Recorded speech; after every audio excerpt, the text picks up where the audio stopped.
Chris Mackowski of Emerging Civil War. I am at Stones River National Cemetery. I've spent quite a bit of time at the Fredericksburg National Cemetery, know that cemetery very, very well. Likewise, at the Soldiers Cemetery in Gettysburg National Cemetery, as it's more commonly known. But I wanted to spend a few moments here exploring the Stones River Cemetery. I'm not going to pretend to be an expert on the Stones River National Cemetery, so I'm just going to read from this wayside that's here by the entranceway. It talks about how in October 1865, soldiers from the 111th United States Colored Infantry began the arduous and gruesome task of disinterring the bodies of the Union soldiers from the battlefield and reburying them here in the newly opened Stones River National Cemetery. By April 1866, what Chaplain William Earnshaw called the precious dust of over 6,000 Union soldiers had been brought here for reburial. Included were not only soldiers killed at Stones River, but also those who had died elsewhere in Middle Tennessee.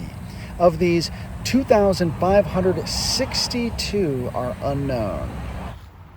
It's always interesting to me to see how these cemeteries get laid out and the common features that you often see in many of them, and yet the unique features to each of them as well. The upturned cannons that you sometimes see, the stacks of cannonballs, for instance, artillery pieces like you see in the background.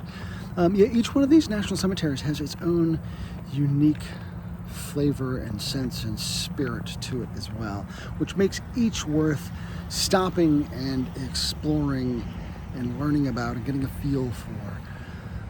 One of the things that's always amazed me about this cemetery is that it actually sits right on the edge of the railroad, which is back in that direction on the far side of the monument behind me. So these soldiers who we think about resting in peace, they've got the rumbling roar of the train behind them every so often. So you wonder just how peaceful that is. The other thing is that it's such a narrow cemetery lined up between the railroad and the old Nashville Pike, and so it always seems that they're in neat rows for what becomes their final dress parade. Of course, the battle is brutal. As I said earlier, there are going to be almost 3,000 Federal soldiers scattered across the battlefield that'll have to get moved here. Confederates were not eligible to be buried in national cemeteries, so they're either buried in the local city cemetery, or many of them had their bodies sent home. For Emerging Civil War, I'm Chris Mackowski.